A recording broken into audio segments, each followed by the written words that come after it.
오늘 본문엔 요엘서를 통해서 하나님의 부르시는 이 배경을 좀 살펴보기 원하는데요. 하나님은 누구를 어떤 상황에서 초대를 하시는지 보는 것이 굉장히 중요합니다. 하나님이 초대하는 사람 속에 내가 포함되어 있는가 확인해 보세요. 오늘 아침에 예배드리고 하나님의 말씀을 듣고 있는 여러분들의 심령을 함께 하시고 심령 속에 하나님의 부르시는 역사가 있기를 원하는데, 나는 지금 이 상황에서 하나님께 갈 수 있는가? 아마 그런 생각할 수 있는 사람이 있을 것 같아요. 하나님, 나는 아니에요. 나 같은 죄인이 어떻게 하나님 앞에 갈 수 있다는 말입니까?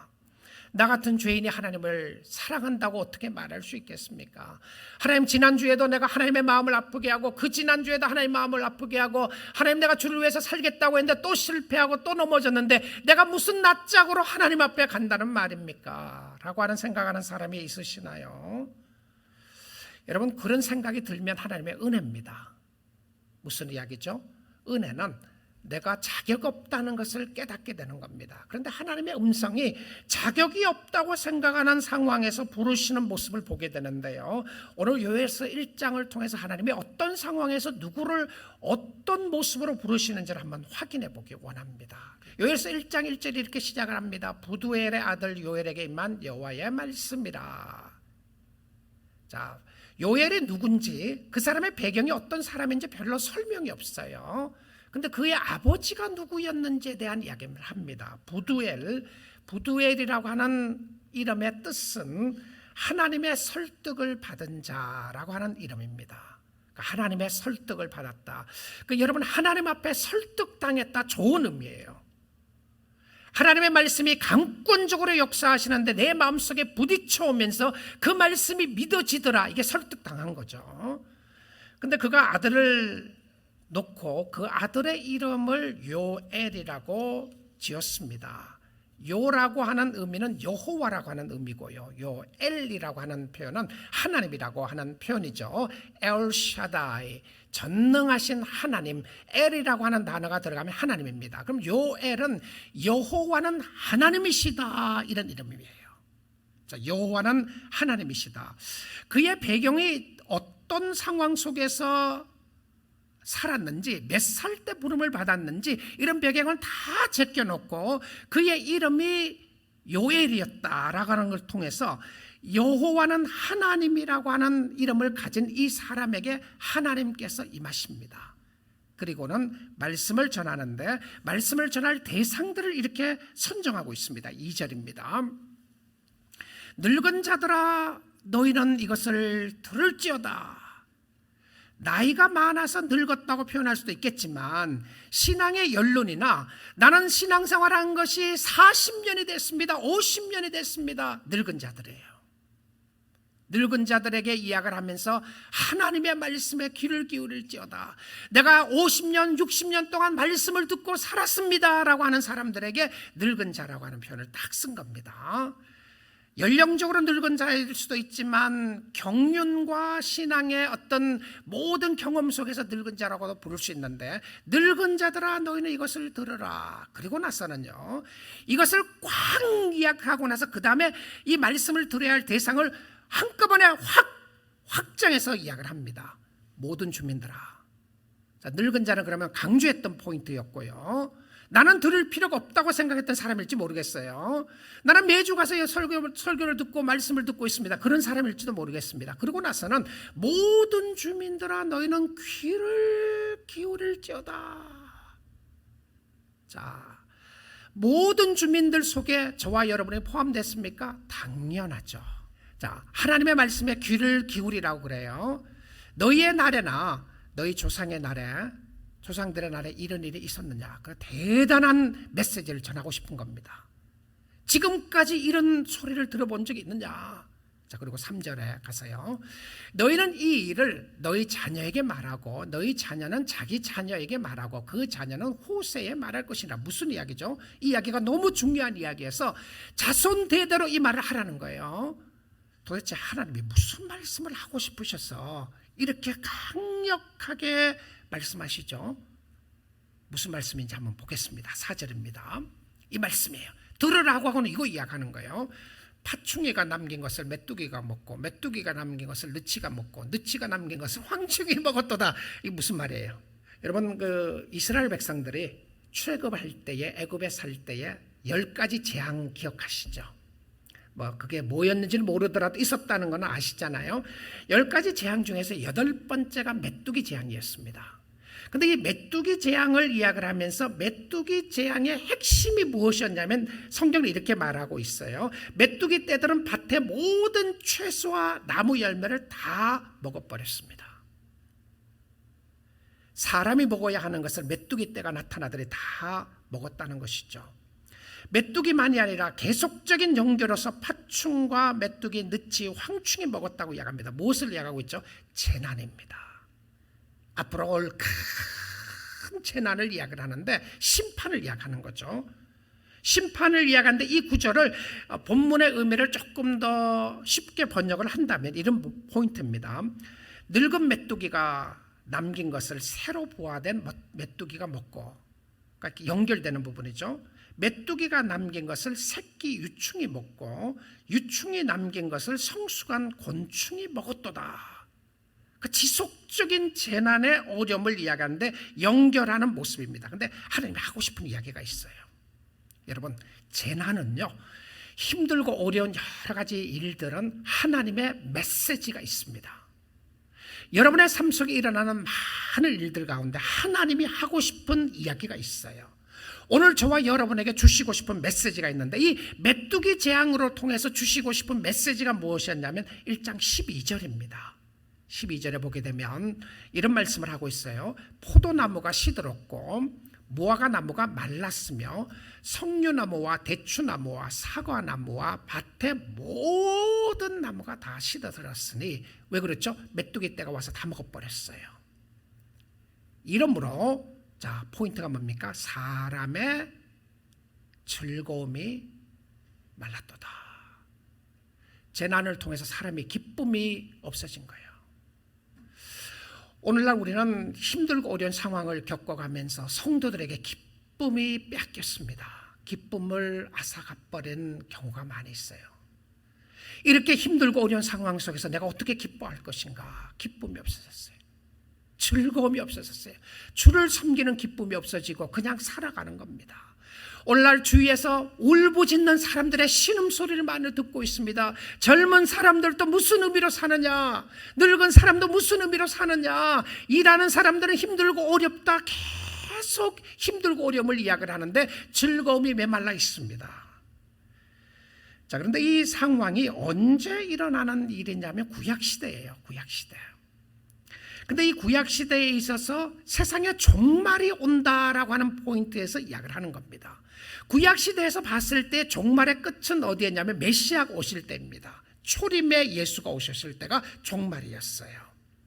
자, 초림의 예수가 오시고 난 이후에 우리는 말세 종말 때를 살고 있으면서 실질적으로 마지막 끝을 기다리고 있는 사람들인데요, 이미 판결이 다 났습니다. 그런데 마지막 집행만 남아있는 삶 속에 우리는 살고 있어요.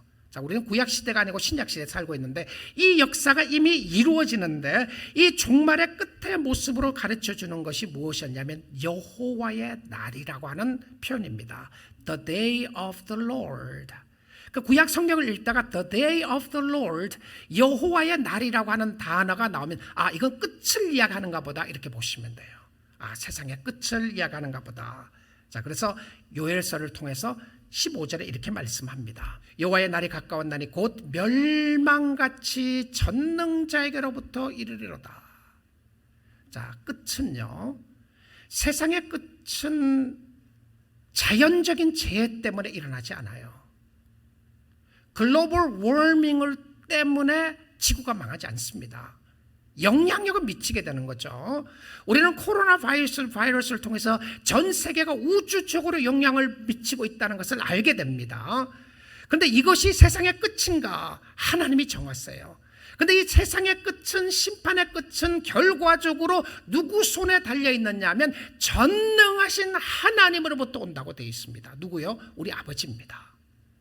그러니까 우리 아버지가 끝이라고 말하기 전에는 끝이 아니에요. 근데 멸망의 날이 오고 있다.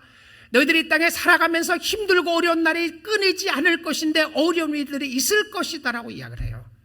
이 말씀을 들었던 하나님의 백성들은 어땠을 것 같아요? 하나님 앞에 회개하고 하나님 앞에 나갔을 것 같습니까? 많은 사람들이 이렇게 생각했습니다. 말도 안 되는 소리 하지 마십시오. 그래서 선지자를 감옥에 가둡니다. 선지자를 옥에 가두고요, 선지자를 때립니다. 입을 닥치라고 이야기를 해요. 그래서 어떤 선지자가 나타납니다. 이런 일이 없을 겁니다. 이런 일은 절대 없을 것이고 무슨 소리 하는 겁니까? 세상이 다 잘 될 겁니다. 곧 이 시대가 끝나게 될 것이고 그 다음에는 우리가 잘 사는 때가 올 것입니다. 그러니까 그 사람 앞에 박수를 막 쳐준 거예요. 성경은요, 우리에게 밴뉴스를 늘 이야기합니다. 근데 그 밴뉴스가 나쁜 소식이 진짜라고 하는 것을 이야기를 해줘요. 자, 근데 이 말씀 속에서 하나님의 말씀을 듣고 반응하는 사람들이 있었는데요, 여호와께로 갈 때 하나님이 이렇게 오라고 이야기를 하십니다. 12절인데요 본문 보겠습니다. 여호와의 말씀에 너희는 이제라도 금식하고 울며 애통하고 마음을 다해 내게로 돌아오라 하셨나니. 자, 이 말씀을 잘 보시면 밴뉴스가 있었죠. 종말이 있습니다. 재난이 있습니다. 힘들고 어려움이 있습니다. 그런데 뭐라고 되어 있습니까? 이제라도. 근데 저는 제 눈길이 확 갔던 단어가 이제라도라고 하는 단어입니다. 그러므로 지금이라도. 무슨 의미죠? 시간이 늦지 않았다는 겁니다. 자, 하나님이 이런 여러 가지 상황을 있는 현실을 그대로 보여주신 것은 하나님이 부르시는 초대에 응하라는 거예요. 이제라도 여러분의 상황이 여러 가지 형편과 상황 속에서 힘들어서 주님을 멀리 떠나 있었다고 할지라도, 여러분의 심령 속에 여러 가지 재난이 있다고 할지라도 하나님의 메시지는 뭐예요? 너희는 이제라도, yet even now, 시간이 늦지 않았다는 겁니다. 성경은요, 복음입니다. 지금 죽게 갈 수 있다는 것을 이야기하고 있는데, 여러분의 삶 속에도 하나님께서 time to time 힘든 일을 허락하십니다. 근데 그 힘든 일들을 왜 허락하시느냐 하면, 계획했던 일들이 잘 안 될 때에 왜 그렇게 하시느냐 하면요, 생각하지 못했던 일들이 일어났을 때 왜 그렇게 하시느냐 하면, 이 모든 일을 통해서 하나님이 여러분을 부르시는 거예요. 오늘 이 아침에도 하나님이 여러분을 부르시는 겁니다. Yet even now, 이제라도 너희는 내게로 돌아와라. 근데 도저히 돌아오는 표현 속에 보시면 울며 애통하고 마음을 다하여 내게로 돌아오라. 자, 포인트가 뭐죠? 우는 것이 아닙니다. 애통하는 것이 아니에요. 마음을 다하여 여호와께로 돌아가는 겁니다. 여러분, 교회 다니면서 얼마나 많이 울었느냐가 핵심이 아닙니다. 얼마나 많이 애통했느냐가 핵심이 아니고, 울고 애통함으로 말미암아 여호와께로 돌아갔느냐가 중요한 사실이라는 사실입니다. 근데 하나님이 요구하시는 것이 무엇입니까? 옷만 찢지 말고, 이런 표현인데요, 옷을 찢지 말고 마음을 찢고 너희 하나님께로 돌아오라. 자, 진정한 회개는 마음을 찢는 겁니다. 여기서 마음을 찢는다고 하는 표현 속에 나타나는 것이 도려낸다, 오려낸다, 이런 표현인데요, 그리고 내 마음을 들여서 보여준다. 그러니까 마음 보여주는 거예요. 마음을 찢었어요. 의식은 있는데 하나님과의 관계에는 관심이 없었습니다. 하나님을 만나지 않고 그냥 가는 거예요. 왔다가 그냥 가는 겁니다. 다른 이야기를 하면 내적 변화가 없이는 진정한 회개가 없습니다. 외형적인 순종과 행위는 내적 변화의 증거로 나타나게 되는데, 마음이 없이 섬기는 것, 의식은 있는데 마음이 딴 곳에 있는 것 주님이 아십니다. 하나님을 만나게 되면 의식이 다시 살아나게 됩니다. 우리의 행위가 다시 살아나는데, 하나님은 행위를 꾸짖으신 게 아니에요. 행위는 있는데 마음이 없는 것을 꾸짖으시는데, 마음이 있다는 의미는 무엇입니까? 행위가 따라간다는 겁니다. 자, 그래서 14절에 이렇게 말씀하고 계세요.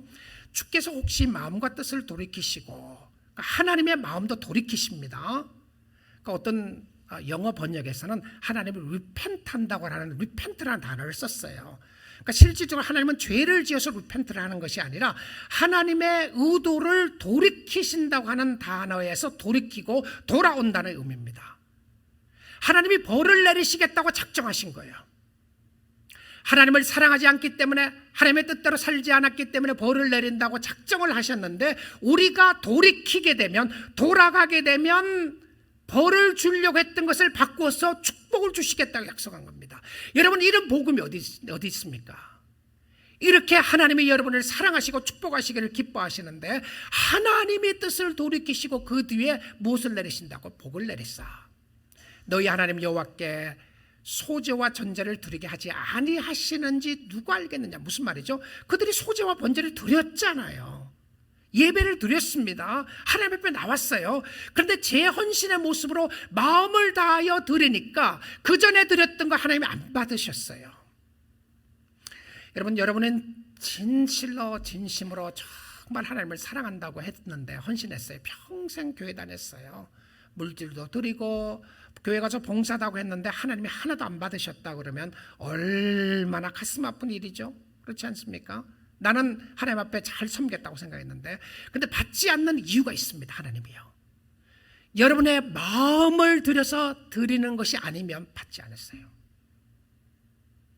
그래서 하나님이 마음을 받으시면서 우리의 행위를 함께 받으시고 나아가는 모습들을 보여주고 있는데, 그것이 소제와 전제를 받으시는 모습을 보게 됩니다. 예배를 받으시는 거죠. 물질을 받으시고요, 시간을 받으시고 여러분의 재능을 받으시고 여러분이 하나님 앞에 헌신하며 나갈 수 있는 축복을 주십니다. 그런데 우리가 어떤 상황 가운데 있다고 할지라도 하나님 앞에 나아가면 대반전의 역사가 일어나게 됩니다. 언제든지 아무 때든지 돌아가기만 하면 이런 역사가 있게 되는데, 힘든 상황 가운데 있으시나요? 주님께로 가기만 하면, 여러분의 마음을 다하여 주님께로 가기만 하면 주님이 여러분을 맞이해 주십니다. 요엘서 2장에 약속을 이렇게 하세요. 2장 18절입니다. 그때에 자, 그때가 언제입니까? 돌아가는 그때를 이야기합니다. 지금이에요. 지금이라도 돌아가면 바로 이 순간, 여러분, 성령의 역사는요, 여러분이 말씀 듣는 이 시간에 나타납니다. 내년에 나타나는 것이나 그 다음 주에 나타나는 것이 아니라 오늘 이 시간 말씀을 듣는 가운데 내가 내 마음을 다해서 말씀을 들으면서 하나님 앞으로 돌아가겠다는 마음을 여러분이 하나님께 보이면요, 그때에 여호와께서 자기의 땅을 진히 사랑하시어 그의 백성을 불쌍히 여기실 것이라. 언제였습니까? 하나님께 돌아가게 되면 하나님이 여러분이 살고 있는 이 땅을 불쌍히 여기신다고 되어 있습니다. 여러분, 하나님은요, 우리가 살고 있는 이 땅과 이 주위를 불쌍히 여기십니다. 그래서 우리가 기도해야 돼요. 코로나가 종식될 수 있도록 기도하고, 우리의 주위에 좋은 환경이 이루어져서 하나님을 볼 수 있도록 기도하고, 하나님이 긍휼히 여겨 주실 것을 기도하는 모습으로, 그때입니다. 하나님이 함께 하시는 때죠. 19절을 볼게요. 여호와께서 그들에게 응답하여 이르시기를 내가 너희에게 곡식과 새 포도주와 기름을 주리니 너희가 이로 말미암아 흡족하리라. 하나님은 우리의 가진 것 빼앗아가는 하나님이 아닙니다. 뺏길까 봐 두려우시나요? 하나님 그런 하나님이 아니에요. 하나님은 풍요로우신 하나님이시고, 자, 왜 이렇게 답을 하셨는지 압니까? 대반전입니다. 아까 보니까 땅이 황무지가 됐다 그랬죠? 그렇죠. 땅이 황폐하게 되고 가뭄 있고 곡식에 열매가 없었어요. 근데 대반전의 역사가 일어나니까 땅이 회복됩니다. 곡식과 새 포도주와 기름을 주린 너희가 이로 말미암아 흡족하리라. 내가 다시는 너희가 나라들 가운데서 욕을 당하지 않게 할 것이라고 약속을 합니다. 대회복의 역사가 일어나는 것이죠. 사람들을 회복시키시고 땅을 회복시키십니다. 근데 우리는 알고 있습니다. 신약 시대에 살고 있는 우리는 알고 있어요. 그 땅의 회복이 어디서 일어나는지를 알고 있습니다. 이 땅이 아니라는 것을 알고 있어요. 이 땅에서 하나님이 새하늘과 새 땅을 창조하는 것이 아니라 이 땅은 없어지고 새하늘과 새 땅을 하나님이 창조하는 땅이 있다는 것을 우리는 요한계시록을 통해서 알게 됩니다. 그리고 하나님의 백성들을 위해서 풍족한 양식을 준비해 놓으신 하나님의 나라를 이야기하고 있어요. 여러분, 여러분의 삶이 이 땅에서 아무리 행복해도 절망할 수밖에 없고 좌절할 수밖에 없고 슬픔과 아픔이 끊어지지 않는 상황이 있을 수 있습니다. 이것이 현실입니다. 이 현실을 직면할 때 우리는 절망하고 좌절하고 낙심하는 것으로 끝나지 않고 우리는 새 힘을 얻습니다. 왜 그러냐면 우리가 살고 있는, 내가 붙잡고 있는 것이 영원하지 않다는 것을 확인하는 사람들이에요. 나는 건강이 더 있으면 평생 살 것 같고, 나는 물질이 더 있으면 영원히 살 것 같고, 이것 가지고 있으면 나에게 행복과 안식을 다 줄 것이라고 생각했는데, 그것이 흔들릴 때에 이것이 영원하지 않다는 것을 보여주는 겁니다. 이 땅에 영원한 것 없습니다. 그래서 우리는 새하늘과 새 땅을 바라보고 영원한 세상을 바라봐요. 여러분, 소망을 주님 안에 두십시오. 그리고 주님 안에서 행복한 삶을 살 수 있기를 원합니다. 죽게 나올 수 있기를 원해요. 그래서 회복을 말씀하시면서 21절에 이렇게 이야기를 합니다. 땅이여 두려워하지 말고, 주의 백성들이여 두려워하지 말고, 이 땅에 어떤 일이 있다고 해서 두려워하지 말고 기뻐하며 즐거워할지어다. 아까 기쁨이 없어졌죠? 왜 기쁨이 없어졌습니까? 재난 때문에 기쁨이 없어졌어요. 주님이 뭐라고 그럽니까? 내가 회복시킬 것이라고 이야기를 하고 나서는 이제 기뻐하라고 이야기를 해요. 여호와께서 큰 일을 행하셨습니다. 할렐루야. 하나님이 새하늘과 새 땅을 창조하시고 주의 백성들을 재창조하셔서 영원히 살 수 있는 나라로 인도하면서, 너희는 마음에 근심하지 말고, 너희는 마음에 절망하지 말고 하나님을 믿으니 또 나를 믿으라. 내 아버지 집에 거할 곳이 많도다. 우리가 주님을 바라보고 의지하고 나아가는 것은 이 땅에서 좀 더 잘 살고 더 많은 것을 누리고 살기를 원해서 예수 믿는 것이 아니라, 우리는 하나님께서 베풀어 주신 영원한 하나님의 나라가 있는 것을 알고 그 하나님을 신뢰하고 그 하나님을 의지하기에 오늘 이 땅에 사는 동안에도 감사하며 찬양하며 살 수 있는 것은 하나님이 우리에게 주신 은혜와 축복 때문인 줄 믿습니다. 주님 바라보십시오. 주님 의지하십시오. 요엘서는 슬프게 시작을 했다가 기쁘게 끝납니다. 배드 뉴스를 선포했다가 굿 뉴스를 선포합니다. 죽을 수밖에 없었는데 살려주겠다고 이야기를 해요. 살 길이 있다고 이야기를 합니다. 재난 가운데 있는데 잘 사는 비결이 있다고 이야기를 해요. 심판으로 시작했다가 구원으로 끝나게 돼요. 누구에게 이런 일이 일어나죠? 누구에게? 자, 마지막 구절은 우리가 찬양으로 더 잘 아는 요엘서 2장 9절을 보도록 하겠습니다. 요엘서 2장 28절에서 32절입니다. 그 후에 내가 내 영을 만민에게 부어주리니. 자, 어떤 역사가 일어난다고 해? 성령의 역사입니다. 회복은 성령의 역사고요, 은혜는 성령의 역사인데, 내가 내 영을 만민에게, 하나님의 백성들에게 뿐만이 아니고 이스라엘 족속들 뿐만이 아니라 만민에게 포함되어 있는 사람이 저와 여러분이잖아요. 만민에게 내 영을 부어주리니. 자, 성령의 역사가 있게 되면 어떤 역사가 일어나는지 한번 보십시오. 여러분, 이상한 환상 보는 거 이야기하는 거 아닙니다. 너희 자녀들이 장래일을 말할 것이며, 너희 늙은이는 꿈을 꾸고 너희 젊은이는 이상을 볼 것이며, 이게 이상하게 생각하는 사람들이 있어요. 환상을 본다, 이상을 본다고 해서 뭐 이상한 어떤 뭔가를 일어나는 일들을 보는 것처럼 생각하는데 그거 아닙니다. 이 말씀의 역사를 보게 되면, 성령의 역사가 일어나게 되면 이 땅에서도 어떤 역사가 일어나는지 아세요? 살만 나는 세상에서 살게 됩니다. 삶의 의미를 찾게 된다는 거예요. 자, 늙은이든 젊은이든 삶의 목적이 분명해지고 성령의 역사가 일어나게 되면 내가 왜 살아야 하는지를 알게 된다는 거죠. 하나님이 주신 삶의 의미를 깨닫게 되는 겁니다. 아, 내가 그리스도 안에 있는 거구나. 주님의 역사하심이, 주님이 살아계시고 주님이 다시 오실 분이시고 내가 주님의 자녀가 되었다는 것을 깨닫게 되는 그 순간, 말로 형용할 수 없는 하나님의 은혜가 쏟아져 나오는 거예요.